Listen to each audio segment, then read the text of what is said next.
Hi students, welcome to Neet Tricks. நம்ம இந்த வீடியோல செக்யூரிட்டி டெபாசிட்னா என்னன்னு தான் பார்க்க போறோம். What is security deposit? ஓகேவா? அது வந்து இந்த டிஎன் மெடிக்கல் செலெக்ஷன்ல புது ரூல் கொண்டு வந்திருக்காங்க. எதுக்கு அப்படின்னு பார்த்தீங்கன்னா எம்பிபிஎஸ் ஆர் பிடிஎஸ் கவுன்சிலிங் காண்டி கொண்டு வந்திருக்காங்க. ஓகேவா? இது வந்து செக்யூரிட்டி டெபாசிட்ங்கிறது நம்ம ஆல் இந்தியா கோட்டா கவுன்சிலிங்ல வந்து 5,000, 10,000, 2 lakh rupees சொல்லி டீம்டு யூனிவர்சிட்டிக்கு நம்ம கட்டுவோம். அங்கே தான் செக்யூரிட்டி டெபாசிட்னு இருக்கு. பட் இங்கேயும் வந்து செக்யூரிட்டி டெபாசிட்டை கொண்டு வந்துட்டாங்க. ஓகேவா? அது எதுக்கு இருக்கு, எதுக்கு கட்டணும், எந்தெந்த ரவுண்டில் வந்து நம்மளுக்கு ரீஃபண்ட் கிடைக்கும், எந்தெந்த ரவுண்டில் நம்மளுக்கு ரீஃபண்ட் கிடைக்காது அப்படிங்கிறத நம்ம பார்க்கலாம். ஓகேவா? வாங்க வீடியோக்குள்ளே போகிறதுக்கு முன்னாடி நம்மளோட நீட் ட்ரிக்ஸ் சேனலை சப்ஸ்கிரைப் பண்ணிக்கோங்க. கூடவே இருக்கக்கூடிய பெல் பட்டனை கிளிக் பண்ணிக்கோங்க. அப்போ தான் நம்ம போடக்கூடிய வீடியோ உங்களுக்கு நோட்டிஃபிகேஷனாக வரும். வாங்க வீடியோக்குள்ளே போகலாம். First of all security deposit அப்படின்னா என்னன்னு கேட்டிங்கன்னா, இப்போ வந்து ஆல் இந்தியா கோட்டா எம்சிசி கவுன்சிலிங்க்கு யாராச்சும் அப்ளை பண்ணுறீங்க அப்படின்னா அவங்களுக்கு வந்து நான் ரீஃபண்டபிள் சொல்லி 500 rupees வாங்குவாங்க. நான் ரீஃபண்டபிள் சொல்லி 500 rupees வாங்குவாங்க. ரீஃபண்டபிள் சொல்லி 5,000, 10,000 rupees இந்த ரெண்டு அமௌண்ட் வாங்குவாங்க. எதுக்குன்னா கவர்மெண்ட் காலேஜஸ்க்கு. ஓகேவா? டீம்டு யூனிவர்சிட்டிஸா இருந்துச்சுன்னா 2 lakh rupees வாங்குவாங்க. டீம்டு யூனிவர்சிட்டிஸ் அப்படின்னா 2 lakhs rupees வந்து வாங்குவாங்க. ஓகேவா? இதுதான் வந்து நம்மளுக்கு வந்து இருக்கக்கூடிய அந்த ஆல் இந்தியா கோட்டா கவுன்சிலிங்குள்ள இது. ஓகேவா? அதே மாதிரி டிஎன் மெடிக்கல் செலெக்ஷன் கமிட்டிலையும் வந்து எம்பிபிஎஸ் பிடிஎஸ் கவுன்சிலிங்லயும் தமிழ்நாட்டுக்கு செக்யூரிட்டி டெபாசிட் கொண்டு வந்திருக்காங்க. இந்த வருஷம் நமக்கு வந்து ஆன்லைன் மோடுன்னு சொன்னனால அதனாலதான் செக்யூரிட்டி டெபாசிட் வந்து நீங்க சாய்ஸ் ஃபில் பண்ணும்போது ஃப்ரீயாலாம் லாஸ்ட் இயர் மாதிரி நீங்க சாய்ஸ் ஃபில் பண்ணிட்டு நீங்க அங்க போய் வந்து அமௌண்ட் கட்டுற மாதிரிலாம் இருக்காது. ஓகேவா? இங்க எதுக்கு வந்து செக்யூரிட்டி டெபாசிட் கட்ட சொல்றாங்க அப்படின்னா கவர்மெண்ட் காலேஜஸ்க்கு செக்யூரிட்டி டெபாசிட் கிடையாது. கவர்மெண்ட் காலேஜஸ் மட்டும் நீங்க சூஸ் பண்றீங்க அப்படின்னா உங்களுக்கு செக்யூரிட்டி டெபாசிட் கிடையாது. ஓகேவா? எம்பிபிஎஸ் இருந்தாலும் சரி, பிடிஎஸ் இருந்தாலும் சரி, ரெண்டுக்குமே செக்யூரிட்டி டெபாசிட் கிடையாது. ஓகேவா? இப்ப கவர்மெண்ட் கோட்டா செல்ஃப் பினான்சிங் காலேஜா இருக்குல்ல, government quota self financing college இருக்குல்ல, அவங்களுக்கு 30,000 செக்யூரிட்டி டெபாசிட். நீங்க இதை எப்ப கட்டணும் அப்படின்னா சாய்ஸ் ஃபில் பண்றீங்களா, உங்களுக்கு இப்பதான் வந்து அப்ளிகேஷனே போட்டிருக்கீங்க, அடுத்து உங்களுக்கு சாய்ஸ் ஓபன் பண்ணுவாங்க. சாய்ஸ் ஓப்பனிங் சொல்லி ரவுண்ட் ஒன்குள்ள சாய்ஸ் ஓப்பனிங். அதுல வந்து நீங்க வந்து காலேஜை ப்ரிஃபர் பண்றதுக்கு முன்னாடியே நீங்க இந்த பேமெண்ட்டை கட்டினாதான் சாய்ஸ் ஃபில்லிங்கே போகும். ஓகேவா? சாய்ஸ் ஃபில்லிங் போயிட்டு அதுக்கு சாய்ஸ் லாக் பண்ணீங்க, ரிசல்ட் விடுவாங்க. ஓகேவா? அதெல்லாம் வந்து அடுத்த மேட்ரு. ஃபர்ஸ்ட் வந்து நீங்க வந்து சாய்ஸ் ஃபில் பண்ணும்போது government quota self financing college நீங்க சாய்ஸ் ஃபில் பண்ணணும்னா 30,000 rupees வந்து நீங்க செக்யூரிட்டி டெபாசிட்டா கட்டணும். இது வந்து ரீஃபண்டட் காசு. ஓகேவா? ரீஃபண்டட் காசு. நீங்க அப்ளிகேஷன் போட்டீங்களா 500 rupees, அது வந்து நான் ரீஃபண்டபிள். ஓகேவா? அது ரிட்டர்ன் ஆகாது. ஓகேவா? அப்ப இந்த 30,000 rupees நீங்க வந்து பே பண்ணதுக்கு அப்புறம் தான் உங்களுக்கு வந்து காலேஜோட லிஸ்டே காமிக்கும். என்ன college? Government quota self financing காலேஜோட லிஸ்டே காமிக்கும். பட் நீங்க கவர்மெண்ட் காலேஜ் எம்பிபிஎஸ் பிடிஎஸ்க்கு போட்டீங்க அப்படின்னா உங்களுக்கு செக்யூரிட்டி டெபாசிட் கிடையாது. ஓகேவா? அடுத்து மேனேஜ்மெண்ட் கோட்டாக்கு எவ்வளவு சார் அப்படின்னு கேட்டீங்கன்னா மேனேஜ்மெண்ட் கோட்டா ஃபுல்லா ஓபன் கேட்டகரிக்கு. ஓகேவா? அதுல வந்து கேட்டகரி வைஸ் எல்லாம் பிரிக்க மாட்டோம். மேனேஜ்மெண்ட் கோட்டா வந்து ஃபுல் அண்ட் ஃபுல் வந்து ஓபன் கேட்டகரி. அதுல வந்து மைனாரிட்டி காலேஜஸ் இருக்குது, நான் மைனாரிட்டி காலேஜஸ் இருக்கு, என்ஆர்ஐ கோட்டா எல்லாமே இருக்கு. ஓகேவா? அந்த எம்கியூக்கு வந்து எவ்வளவு செக்யூரிட்டி டெபாசிட் அப்படின்னு பாத்தீங்கன்னா 1 lakh rupees. 1 lakh rupees நீங்க வந்து பே பண்ணதுக்கு அப்புறம் தான் உங்களுக்கு சாய்ஸ் ஃபில்லிங்கே பண்ண சொல்லணும். காலேஜோட லிஸ்டும் வரும் மேனேஜ்மெண்ட் கோட்டா. ஓகேவா? இது அப்படியே பாக்குறதுக்கு நமக்கு எது மாதிரி இருக்கு அப்படின்னு பாத்தீங்கன்னா ஆல் இந்தியா கோட்டா ரூல வந்து நம்ம தமிழ்நாடுக்கு மெடிக்கல் செலெக்ஷன் வந்து அதை வந்து அப்ளிகபிள் பண்ணிருக்காங்க இந்த வருஷத்துல. லாஸ்ட் இயர் இது கிடையாது. ஓகேவா? சரி, ஓகே சார், இந்த அமௌண்ட் எங்களுக்கு ரீஃபண்ட் ஆகுமா ஆகாதா? ரீஃபண்ட் கண்டிப்பா ஆகும். ரீஃபண்ட் அமௌண்ட் தான் வந்து 30,000 and 1 lakh rupees. Government colleges கிடையாது. ஓகேவா? அந்த ரீஃபண்ட் எப்படி ஆகும் அப்படிங்கறத பார்க்கலாம். First of all round 1 counselling நடக்குது. ரவுண்ட் 1 கவுன்சிலிங் நடக்குது. ஓகேவா? நல்லா கவனிச்சுக்கோங்க. ரவுண்ட் 1 கவுன்சிலிங்ல உங்களுக்கு சீட் அலாட் ஆகுது. சீட் அலாட்டட் ஆகுது. எந்த மெடிக்கல் காலேஜ்ல? எஸ்எஃப் மெடிக்கல் காலேஜ்ல சீட் அலாட்டட் அப்படின்னு வந்துருச்சு அப்படின்னா உங்களுக்கு அந்த 30,000 rupees நீங்க எந்த பேங்க்ல இருந்து பே பண்ணீங்களோ அதே பேங்க்குக்கு ரீஃபண்ட் பண்ணிடுவாங்க. அதே பேங்க்குக்கு ரீஃபண்ட் பண்ணிடுவாங்க. ஓகேவா? இப்ப சீட் அலாட்டட், சீட் வந்து அலாட்டட் ஆகுது. சீட் அலாட்டட் ஆகுது. போய் ஜாயின் பண்ணிடுவீங்க. ஜாயின் பண்ணீங்க, மேலேயும் ஜாயின் பண்ணிடுறதா. சீட் அலாட்டட் ஆகி அதே காலேஜ்ல ஜாயின் பண்ணிட்டு அதே காலேஜ்ல இருக்கீங்க. எந்த ஒரு அப்கிரேடேஷனும் எதுவுமே போல. சீட் வந்து அலாட் ஆயிடுது. ஜாயின் பண்ணீங்க. ஜாயின் பண்ணிட்டு செகண்ட் ரவுண்ட்ல சீட்டு கிடைச்சு வேற காலேஜுக்கு அப்கிரேடேஷன் பண்ணி அப்பர் காலேஜுக்கு போகும்போதும் சீட்டு அந்த அமௌண்ட் வந்து ரீஃபண்ட் ஆகிரும். நல்லா புரிஞ்சுக்கணும். சீட் அலாட்டட் ஆகி நீங்க ஜாயின் பண்ணிடுறீங்க, அந்த 30,000 ரீஃபண்ட் ஆயிடும். சீட் அலாட்டட் ஆகி ஜாயின் பண்ணிட்டு செகண்ட் ரவுண்ட்ல அப்கிரேடேஷன் கிடைச்சு வேற காலேஜுக்கு அப்பர் காலேஜ் அதுக்கு பெட்டர் காலேஜ் நீங்க போகும்போதும் 30,000 rupees உங்களுக்கு கிடைச்சிடும், ரீஃபண்ட் ஆகும். இப்ப சீட் அலாட் ஆகுது, சீட் அலாட்டட், ஜாயின் பண்ணல, not join, sorry students, not joined, not join or resign பண்ணிடுறீங்க. ஓகேவா? இப்ப சீட் கிடைச்சு ஜாயின் பண்ணல, சீட் கிடைச்சிருக்கு பட் ஜாயின் நான் பண்ணல, இல்ல சீட் கிடைச்சு ஜாயின் பண்ணிட்டீங்க, ஒரு குறிப்பிட்ட டயத்துக்குள்ள ரிசைன் பண்ணிட்டீங்க, அவங்க சொல்ற டேட்டுக்குள்ள நீங்க போய் அலாட்மெண்ட் லெட்டரை கொடுத்து நீங்க ஜாயின் பண்ணணும். அந்த அலாட்மெண்ட் லெட்டருக்குள்ளே நீங்க ஜாயின் பண்ணி அதுக்குள்ளேயே ரிசைன் பண்றீங்க அப்படின்னா உங்களுக்கு 30,000 rupees ரீஃபண்ட் கிடைச்சிரும். எப்ப இது கிடைக்கும் அப்படின்னா ரவுண்ட் 1ல மட்டும்தான் இந்த ரீஃபண்ட் காசு கிடைக்கும். ஓகேவா? சீட் கிடைச்சும் நீங்க ஜாயின் பண்ணல அப்படின்னா ரவுண்ட் 1ல மட்டும்தான் அந்த 30,000 rupees கிடைக்கும். ஓகேவா? அடுத்து வரதுக்குள்ள டிஃபரன்ஸ் என்னன்னு சொல்றேன். ஓகேவா? இதுதான் வந்து 3 இது. அப்ப ஃபர்ஸ்ட் என்ன கேட்டகரி, சீட் அலாட் ஆகுது, நான் அதே காலேஜ்ல ஜாயின் பண்ணிக்கிறேன், எனக்கு வேற காலேஜ் வேணாம் அப்படிங்கிறவங்களுக்கும் 30,000 ரூபாய் ரீஃபண்ட் ஆயிடும். சீட் அலாட் ஆகுது, ஜாயின் பண்ணிட்டு ரவுண்ட் 2ல வந்து நான் அப்கிரேடேஷன் பண்ணி வேற பெட்டர் காலேஜுக்கு போறேன்னாலும் 30,000 rupees உங்களுக்கு கிடைச்சிடும்.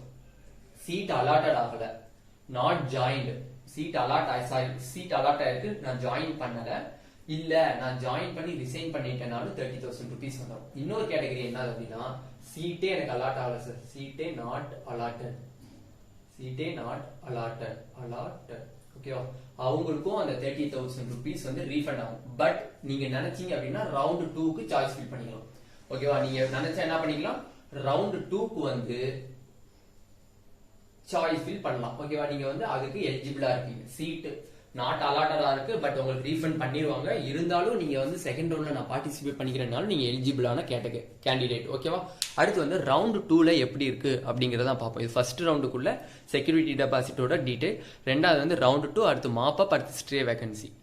இப்ப ரவுண்ட் 2ல என்ன பண்ணுவாங்க அப்படிங்கறத நம்ம நல்லா நோட் பண்ணிக்கணும். ரவுண்ட் 2, ஓகேவா? இது round 2.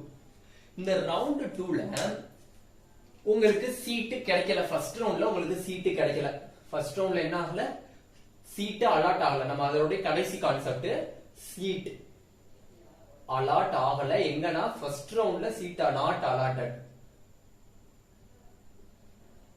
Allotted in first round. ஓகேவா? அப்படி இருக்கு அப்படின்னா உங்களுக்கு ரீஃபண்ட் காசு வரும்.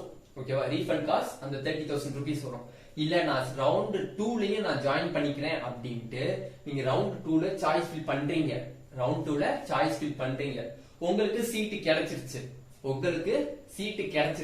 சீட்டு வந்து அலாட் ஆயிருச்சு, சீட்டு அலாட்டட் வந்துருச்சு அப்படின்னா நீங்க போய் ஜாயின் பண்ணிட்டாலும் உங்களுக்கு அந்த 30,000 rupees வந்து என்ன ஆயிரும், செக்யூரிட்டி டெபாசிட் ரீஃபண்ட் ஆகிரும்.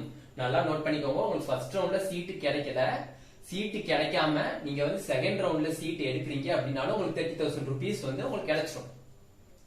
எனக்கு சீட்டு கிடைச்சிருக்கு சார்,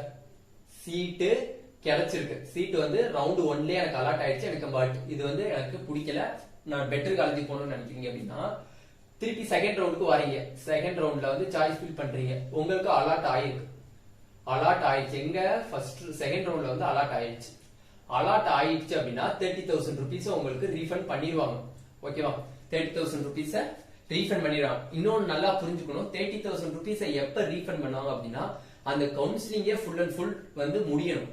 கவுன்சிலிங்கே வந்து ஃபர்ஸ்ட் ரவுண்ட்ல இருந்து ஸ்டே வேகன்சி வரை கம்ப்ளீட்டா அந்த கவுன்சிலிங் எல்லாம் முடிஞ்சு எந்த ஒரு சீட்டுமே தமிழ்நாட்டுல இருக்கக்கூடாது. அதுக்கப்புறம் ஒரு டேட் சொல்லுவாங்க, அந்த டேட்ல இருந்து ஒரு பிட்வீன் டேட்டுக்குள்ள உங்களுக்கு ரீஃபண்ட் காசு வந்து ரிட்டர்ன் ஆயிடும். ஓகேவா? அதனால ஒரி பண்ண தேவை இல்ல சார், நான் ரவுண்ட் 1ல எனக்கு சீட்டு கிடைக்கல ஆனா ரீஃபண்டே வரலன்னு அப்படியே நீங்க அப்பயே சொல்லக்கூடாது.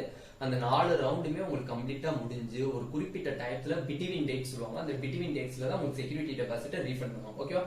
அப்ப சீட் அலாட் ஆகி அப்கிரேடேஷன் பண்றீங்க, ரீஅலாட்மெண்ட் வாங்கி சீட்டு கிடைக்குது அப்படின்னாலும் உங்களுக்கு 30,000 rupees உங்களுக்கு வந்து ரீஃபண்ட் பண்ணிடுவாங்க. எனக்கு சீட்டு கிடைச்சிச்சு, இந்த கான்செப்ட் சீட்டு கிடைச்சிச்சு பட் நாட் ஜாயின்ட், இல்ல நான் ஜாயின் பண்ணேன் பட் ரிசைன் பண்ணிட்டேன் அப்படின்னாலும் என்ன பண்ணுவாங்கன்னா ரீஃபண்ட் வராது, பெனால்டி போயிடும், இல்ல ஃபீ ஃபைன் ஆயிரும், 4 feet சொல்லி போட்டிருக்காங்க. ஓகேவா? 4 feet சொல்லி போட்டிருக்காங்க. இது யாருக்கு அப்படின்னா ரவுண்ட் 2ல சீட் கிடைச்சும் நான் ஜாயின் பண்ணல இல்ல ஜாயின் பண்ணி நான் ரிசைன் பண்ணிட்டேன் அப்படிங்கிறவங்களுக்கு ஃபைன் கட்டிடணும். எப்படின்னா 30,000 rupees அவங்க ஃபைனா எடுத்துக்கோங்க. பிளஸ் அந்த காலேஜினுடைய டியூஷன் ஃபீஸி நீங்க வந்து ஃபைனா நீங்க கட்டணும். அது மட்டும் இல்ல ரவுண்ட் 2ஓட நீங்க எக்ஸிட் ஆயிருவீங்க. கவுன்சிலிங் அந்த இயர்னுடைய கவுன்சிலிங்ல இருந்து வெளியே போயிருவீங்க. அதனால நல்லா யோசனை பண்ணிக்கோங்க. ரவுண்ட் 1ல உங்களுக்கு சீட்டு கிடைச்சு அலாட் ஆகுது அப்படின்னா நீங்க அப்போ போய் ஜாயின் பண்ணல இல்ல நான் ஜாயின் பண்ணி ரிசைன் பண்ணிட்டீங்கன்னா ரீஃபண்ட் வரும். நான் ரவுண்ட் 2ல போய் சீட் எனக்கு அலாட் ஆயிடுச்சு பட் எனக்கு அந்த காலேஜுக்குள்ள நான் அப்கிரேடேஷன் மாப்ப போறேன்னா போக முடியாது. அப்படியே நீங்க சீட்டு கிடைச்சு நீங்க ஜாயின் பண்ணல இல்ல நான் ஜாயின் பண்ணி நான் ரிசைன் பண்ணிட்டேனாலும் உங்க காசு வந்து பெனால்ட்டியா எடுத்துக்குவாங்க 4 feet. ஓகேவா? எங்க எப்ப எடுத்துக்குவாங்க? ரவுண்ட் 2ல மட்டும் தான் நடக்கும். ரவுண்ட் 1ல நீங்க வந்து உங்களுக்கு ரீஃபண்ட் கிடைச்சிடும். ரவுண்ட் 2ல நீங்க அப்கிரேடேஷன் பண்ணிக்கலாம். பட் ரவுண்ட் 2ல வந்து நான் வந்து ஜாயின் பண்ணல நான் ஜாயின் பண்ணல ரிசைன் பண்ணிட்டு மாப்ப போறேன்னா போக கூடாது. எதனால அப்படின்னா அப்படி போனீங்க அப்படின்னா உங்களுக்கு 4 feet பணத்தை வந்து உங்களுக்கு ஃபைனா எடுத்துக்குவாங்க. அது மட்டும் இல்ல அந்த காலேஜினுடைய டியூஷன் ஃபீஸையும் வாங்கிடுவாங்க. டியூஷன் ஃபீஸ் எவ்வளவு வருது? 4 lakhs rupees வருது. அப்ப இது வந்து உங்களுக்கு வேஸ்ட். எம்பிபிஎஸ் சீட்டுங்கிறது உங்களுக்கு வந்து அவ்வளவு ஒரு உயிர் மாதிரி. ஓகேவா? எம்பிபிஎஸ் பிடிஎஸ் சீட்லாம் வந்து எல்லாத்தோடைய கனவும் எல்லா ஸ்டூடெண்ட்ஸ் எல்லா கேண்டிடேட்டினுடைய கனவு. யாரும் வந்து அதை வந்து ஸ்கிப் பண்ண மாட்டீங்க. இருந்தாலும் அவங்க வந்து இன்ஸ்ட்ரக்ஷன் கொடுத்துருக்காங்க. ஓகே, அதுபடி நம்ம ஃபாலோ பண்ணிக்கணும். ஓகேவா? நல்லா புரிஞ்சுக்கோங்க. அடுத்து மாப்பப் ரவுண்ட்ல என்ன நடக்கும் அப்படிங்கறத நம்ம பாத்துக்கலாம். Next mop-up round. மாப்பப் ரவுண்ட்ல நம்ம என்ன பார்க்க போறோம் அப்படின்னா ரவுண்ட் 1ல சீட்டு கிடைச்சிருச்சு. நீங்க போய் ஜாயின் பண்ணிட்டீங்க இல்ல ஜாயின் பண்ணலனாலும் ரவுண்ட் 2ல அப்கிரேடேஷன் எடுத்து இல்ல ரவுண்ட் 2ல வந்து புதுசா சீட்டு கிடைச்சு ஜாயின் பண்ணிடுறீங்க. ஓகே சார், இப்ப நான் ரவுண்ட் மாப்பப்ல நான் எலிஜிபிளா அப்படின்னு கேட்டீங்கன்னா எலிஜிபிள் கிடையாது. ரவுண்ட் 1லயும் ரவுண்ட் 2லயும் எந்த ஒரு சீட்டும் கிடைச்சிருக்க கூடாது. சீட்டே அலாட் ஆயிருக்க கூடாது. நாட் அலாட்டடா இருக்கணும். அப்பதான் நீங்க வந்து மாப்பப்புக்கு எலிஜிபிள். நல்லா புரிஞ்சுக்கோங்க. மாப்பப்புக்கு எப்ப எலிஜிபிள்? நீங்க மாப்பப் எலிஜிபிள் எப்ப எலிஜிபிள்? நீங்க ரவுண்ட் 1 ரவுண்ட் 2 சீட் அலாட் ஆகாம இருந்தா மட்டும் தான் மாப்பப்க்கு எலிஜிபிள். நான் ரவுண்ட் 1ல எனக்கு சீட்டு கிடைச்சிச்சு சார் பட் நான் ஜாயின் பண்ணல சார். ரவுண்ட் 2ல நான் அப்கிரேடேஷன் போடல சார். டைரக்டா வந்து மாப்பப்ல கிடையாது. உங்களுக்கு ரவுண்ட் 1ல சீட் அலாட் ஆயிடுச்சு. அது உங்களோட மிஸ்டேக். நீங்க போய் ஜாயின் பண்ணாது. ரவுண்ட் 2ல நீங்க நினைச்சது அப்கிரேடேஷன் பண்ணிருக்கலாம். நீங்க பண்ணாம விட்டுட்டு நீங்க மாப்பப் வரேன்னா வர முடியாது. இல்ல சார் நான் ரவுண்ட் 1ல எனக்கு சீட்டு கிடைக்கல. ரவுண்ட் 2ல எனக்கு ஃப்ரெஷ்ஷா வந்து நியூ சீட்ஸ் வந்து கிடைச்சிருக்கு. ஆனா வந்து எனக்கு அந்த காலேஜ் பிடிக்கல, இதோட பெட்டர் காலேஜ் வேணும்னு நினைக்கிறீங்கன்னா போக முடியாது. ரவுண்ட் 2ஓட கட் ஆயிடும். ஏன்னா அது வந்து நியூ ரூல். என்எம்சியோட எம்சிசியினுடைய நியூ ரூலை வந்து எல்லா ஸ்டேட்லயும் வந்து அப்ளிகபிள் பண்ணணும்னு சொல்லிட்டாங்க. அதே மாதிரி தமிழ்நாடு நமக்கு பண்ணிருக்காங்க. அப்படி இருக்கும்போது நீங்க வந்து ரவுண்ட் 2ல நான் சீட்டை கிளைம் பண்ணிட்டு நான் ஃப்ரெஷ்ஷா வந்து பெட்டர் காலேஜ் எடுக்கிறேன்னா மாப்பப்ல வந்து எடுக்க முடியாது. ஏன்னா மாப்பப்புக்குள்ளே அவங்க நுழைய முடியாது. மாப்பப்புக்குள்ள அப்படி தயவு செஞ்சு நுழைஞ்சிட்டீங்க அப்படின்னா உங்களுக்கு அந்த கவுன்சிலிங்ல இருந்து நீங்க வெளியில வந்துருவீங்க. உங்களுக்கு சீட்டும் அலாட் ஆகாது. எல்லாமே ஸ்பாயில் ஆகும். ஓகேவா? தயவு செஞ்சு அதை மிஸ்டேக் பண்ணாங்க. திருப்பி நாங்க என்ன சொல்றோம் அப்படின்னா ரவுண்ட் 1ல உங்களுக்கு சீட்டு கிடைக்கல பட் ரவுண்ட் 2ல உங்களுக்கு சீட் அலாட் ஆயிடுச்சு. ரவுண்ட் 2ல சீட் அலாட் ஆயிடுச்சு அப்படின்னா நீங்க போய் கண்டிப்பா ஜாயின் பண்ணிருங்க. தயவு செஞ்சு அதை ஸ்கிப் பண்ணிடாதீங்க. நான் வந்து ரவுண்ட் 2லயே எனக்கு ரவுண்ட் 1ல ஜாயின் சீட்டு கிடைச்சிச்சு. ரவுண்ட் 2ல நான் அப்கிரேடேஷன் எடுத்தீங்களா அப்பயே போய் ஜாயின் பண்ணீங்க. ரவுண்ட் 2ல சீட்டு கிடைக்கல ரவுண்ட் 1லயும் சீட்டு கிடைக்கல அப்படின்னா மட்டும்தான் நீங்க எதுக்குள்ள வரணும்? மாப்பப்புக்குள்ள வரணும். ஓகேவா? நல்லா புரிஞ்சுக்கணும். இப்ப மாப்பப்ல என்ன சார் செய்வாங்க அப்படின்னா இப்போ உங்களுக்கு மாப்பப் ரவுண்ட் 1லயும் சீட்டு கிடைக்கல ரவுண்ட் 2லயும் சீட்டு கிடைக்கல. மாப்பப்ல உங்களுக்கு எஸ்எஃப்ல ஒரு காலேஜ் கிடைச்சிருக்கு. இது வந்து same for management quota for தான். ஓகேவா? இது எதுக்கு ஈக்குவல்? மேனேஜ்மெண்ட்டும் வந்து இதே மாதிரியான ப்ரொசீஜர் தான். ஓகேவா? இது வந்து காமனா சொல்லிக்கிறோம். மாப்பப்ல உங்களுக்கு சீட்டு கிடைச்சிருக்கு. இதுலயும் கிடைக்கல பட் மாப்பப்ல உங்களுக்கு சீட்டு கிடைச்சிருச்சு. இப்ப நான் என்ன சார் பண்ணணும்? அப்பயே போய் நீங்க அலாட்டட் போட்டுடணும். அலாட்மெண்ட் லெட்டர் வாங்கிட்டு போய் அந்த காலேஜ்ல நீங்க ஜாயின் பண்ணிடணும். ஜாயின் பண்ணிட்டீங்க அப்படின்னா 30,000 ரூபாய் ரீஃபண்ட் ஆயிரும். 30,000 ரூபாய் ரீஃபண்ட் ஆயிரும். மாப்பப்லயே உங்களுக்கு சீட்டு கிடைச்சிருச்சு அப்படின்னா அந்த அலாட்மெண்ட் லெட்டர் எடுத்துட்டு போய் அந்த காலேஜ்ல ஜாயின் பண்ணிடணும். ஜாயின் பண்ணதுக்கு அப்புறம் கவுன்சிலிங்லாம் முடிஞ்ச பிறகு அந்த 30,000 rupees உங்களுக்கு என்ன ஆயிரும்? ரீஃபண்ட் ஆகிரும். அடுத்தது என்னது கான்செப்ட் அப்படின்னு பாத்தீங்கன்னா மாப்பப்ல எனக்கு சீட்டு கிடைச்சிச்சு சார். சீட்டு அலாட்டட் ஆச்சு பட் நான் போய் ஜாயின் பண்ணல அப்படின்னா இந்த 30,000 rupees வந்து 4 feet ஆயிரும். 30,000 rupees என்ன ஆயிரும்? 4 feet ஆயிரும். ஓகேவா? இந்த 30,000 rupees 4 feet ஆயிரும். அதனாலதான் ஒண்ணு ரவுண்ட் 1ல நீங்க சீட்டு கிடைச்சு நீங்க வந்து அப்கிரேடேஷன் பண்ணி எனக்கு அந்த சீட்டு வேணாம்னு சொல்லி ரிசைன் பண்ணிட்டு ரவுண்ட் 2க்கு போலாம். பட் ரவுண்ட் 2ல இருந்து ஸ்ட்ரே வேகன்சி வரையும் உங்களுக்கு சீட்டு கிடைச்சா கண்டிப்பா அந்த காலேஜ்ல போய் நீங்க சேர்ந்துதான் ஆகணும். சேரல அப்படின்னா அந்த 30,000 rupees செக்யூரிட்டி டெபாசிட்டும் போயிடும். நெக்ஸ்ட் எது போயிடும் அப்படின்னா டியூஷன் ஃபீஸும் உங்களுக்கு பறி போயிடும். யாரும் இந்த தப்ப பண்ண மாட்டீங்க, இருந்தாலும் உங்களுக்கு இன்ஸ்ட்ரக்ஷன் கொடுத்துருக்காங்க. ஓகேவா? இப்போ மாப்பப்ல உங்களுக்கு சீட்டு கிடைச்சு அலாட் ஆகி நீங்க போய் ஜாயின் பண்ணீங்கன்னா 30,000 rupees உங்களுக்கு கிடைச்சிடும். இல்ல நான் சீட்டு கிடைச்சிச்சு நான் ஜாயின் பண்ணல, நான் ஸ்டே வேகன்சி பண்ணா அது அப்பயும் போக முடியாது, உங்களுக்கு இதோட கட்டாயம். அப்ப என்ன பண்ணிடுவாங்க, 30,000 rupees பிளஸ் டியூஷன் ஃபீஸ் ஃபைனா பிடிச்சுக்கோங்க. ஓகேவா? அடுத்தது என்ன ரவுண்டு அப்படின்னு பாத்தீங்கன்னா stray vacancy round. Stray vacancy round. அடுத்து ஸ்ட்ரே வேகன்சி ரவுண்ட்ல இதுக்கு யார் யார் எலிஜிபிள், நம்ம மாப்பாக்கு எப்படி எலிஜிபிள் பார்த்தா அது மாதிரி ஸ்ட்ரே வேகன்சில யார் யார் கலந்துக்கலாம் அப்படின்னா ரவுண்ட் 1 சீட்டு கிடைச்சிருக்க கூடாது, ரவுண்ட் 2லயும் சீட்டு கிடைச்சிருக்க கூடாது, மாப்பப்லயும் சீட்டு கிடைச்சிருக்க கூடாது. இந்த மூணுலயும் யாருக்கு சீட்டு கிடைக்கலையோ அவங்க தான் வந்து ஸ்ட்ரே வேகன்சில பார்ட்டிசிபேட் பண்ண முடியும். ஸ்ட்ரே வேகன்சில பார்ட்டிசிபேட் பண்ண முடியும். இல்ல சார் எனக்கு ரவுண்ட் 1ல சீட்டு கிடைக்கல, ரவுண்ட் 2லயும் எனக்கு சீட்டு கிடைக்கல, மாப்பப்ல சீட்டு கிடைச்சிச்சுன்னா அப்கிரேடேஷன் காண்டி ஸ்டே வேகன்சி ஆகினா வர முடியாது, வர முடியாது. ஓகே, இப்ப ஸ்டே வேகன்சில உங்களுக்கு சீட் அலாட் ஆயிடுச்சு, இந்த மூணுலயும் உங்களுக்கு சீட்டு கிடைக்கல, ஸ்டே வேகன்சிக்கு சாய்ஸ் ஃப்ரெஷ்ஷா பண்ணிட்டீங்க, பண்ணி உங்களுக்கு சீட்டு கிடைச்சிச்சு அப்படின்னா அந்த 30,000 rupees உங்களுக்கு என்னவாயிரும், ரீஃபண்ட் ஆயிரும், ரீஃபண்ட் ஆயிரும். ஓகேவா? இப்ப சீட்டு கிடைச்சிச்சு நான் போய் ஜாயின் பண்ணல அப்படின்னா இந்த 30,000 rupees என்னவாயிரும், 4 feet ஆயிரும், ஃபைனா எடுத்துக்கோங்க, ஃபைனா எடுத்துக்கோங்க. ஓகே சார், இப்ப எனக்கு சீட்டே கிடைக்கல சார், ரவுண்ட் 1லயும் சீட்டு கிடைக்கல, ரவுண்ட் 2லயும் சீட்டு கிடைக்கல, மாப்பப்லயும் சீட்டு கிடைக்கல, ஸ்டே வேகன்சிலயும் சீட்டு கிடைக்கல அப்படின்னா last year special stray vacancy நடத்தினாங்க. எப்ப நடத்துனாங்க அப்படின்னா சீட் வந்து ரொம்ப ஒரு 4 or 5 seats மட்டுக்காண்டி அந்த ஸ்பெஷல் ஸ்டே வேகன்சி நடத்துறாங்க. ஓகேவா? அப்படி ஸ்டே வேகன்சிலேயே எல்லா சீட்டும் முடிஞ்சுன்னா ஸ்பெஷல் ஸ்டே வேகன்சிக்கு எம்பிபிஎஸ் பிடிஎஸ் கவுன்சிலிங் போகாது. பட் ஸ்பெஷல் ஸ்டே வேகன்சிலயும் சீட் மிச்சம் விழுகுது அப்படின்னா அவங்க வந்து special stray vacancy sorry students stray வேகன்சிலேயே சீட் வந்து எச்சா விழுகுது அப்படின்னா ஸ்பெஷல் ஸ்டே வேகன்சிக்கு சீட்டு போகும். அப்ப ஸ்டே வேகன்சிலையும் வந்து நான் வந்து சீட்டு கிடைச்சும் நான் ஜாயின் பண்ணல அப்படின்னா 4 feet 30,000 எடுத்துக்கோங்க. ஸ்டே வேகன்சில எனக்கு சீட்டே கிடைக்கல அப்படின்னா அந்த 30,000 அவங்க ரீஃபண்ட் பண்ணிடுவாங்க. ஓகேவா? ஃபர்ஸ்ட் பாயிண்ட் என்னது, சீட்டு கிடைச்சு போய் ஜாயின் பண்ணிடுறீங்க, 30,000 rupees ரீஃபண்ட். சீட்டு கிடைச்சு நீங்க போய் ஜாயின் பண்ணல, 30,000 rupees 4 feet ஃபைனா போயிடும். ஸ்டே வேகன்சில சீட்டே அலாட் ஆகல, எந்த ரவுண்ட்லயுமே உங்களுக்கு சீட் அலாட் ஆகல, 30,000 rupees உங்க பேங்க் அக்கௌண்ட்டுக்கு ரீஃபண்ட் பண்ணிடுவாங்க. ஓகேவா? இதெல்லாம் எப்ப நடக்கும் அப்படின்னா எல்லா ரவுண்ட் கவுன்சிலிங்கும் முடிஞ்ச பிறகு ஒரு பிட்வீன் டேட்ஸ் சொல்லுவாங்க, அந்த டேட்ஸ்க்குள்ள உங்க பேங்க் அக்கௌண்ட்டுக்கு அந்த அமௌண்ட் வந்துடும். ஓகேவா? அடுத்ததா பார்த்தோம் அப்படின்னா special stray vacancy. Special stray vacancy இதே மாதிரி தான். ஸ்பெஷல் ஸ்டே வேகன்சிலாம் முழுக்க முழுக்க டீம்டு யூனிவர்சிட்டி மேனேஜ்மெண்ட் கோட்டாக்கு மிச்சக்கூடிய சீட். அதெல்லாம் வந்து நீங்க அட்மிஷன் போட்டுட்டீங்க அப்படின்னா ஸ்பாட் அலாட்மெண்ட் ஆர்டர் வேணும். ஓகே, அப்பயே நீங்க ஃபீஸை கட்டி அப்பயே ஜாயின் பண்ணிக்கணும். ஓகேவா? நீங்க பண்ணல அப்படின்னா உங்களோட அந்த மெடிக்கல் காலேஜ் உள்ள ஃபீஸ் டோட்டல் ஃபீஸையும் கட்டணும், பிளஸ் இந்த செக்யூரிட்டி டெபாசிட்டும் உங்களுக்கு பறி போயிடும். ஓகேவா? இதான் வந்து ஃபுல் அண்ட் ஃபுல் செக்யூரிட்டி டெபாசிட்டோட டீடைல்டு வீடியோ.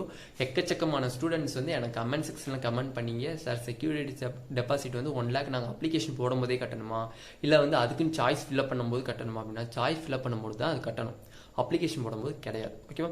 அதனால யாரும் ஃபீல் பண்ண வேணாம், தைரியமா பண்ணுங்க. தயவு செஞ்சு இந்த கான்செப்டை நல்லா புரிஞ்சுக்கோங்க. ஓகேவா? இந்த வீடியோ உங்களுக்கு பிடிச்சிருந்தா நம்மளோட நீட் ஆப்பர்ச்சுனிட்டிஸ் சேனலை சப்ஸ்கிரைப் பண்ணிக்கோங்க, கூடவே இருக்கக்கூடிய பெல் பட்டனை கிளிக் பண்ணிக்கோங்க. அப்பதான் நம்ம போடக்கூடிய வீடியோ உங்களுக்கு நோட்டிபிகேஷனாக வரும். உங்க ஃப்ரெண்ட்ஸுக்கும் ஷேர் பண்ணுங்க. மேனேஜ்மெண்ட் கோட்டாக்கு செக்யூரிட்டி டெபாசிட்னுடைய டீடைல்டு வீடியோ வேணும்னா கீழே கமெண்ட் செக்ஷன்ல கமெண்ட் பண்ணுங்க, அந்த வீடியோவும் நம்ம ப்ரிப்பேர் பண்ணி போடலாம். Thank you students.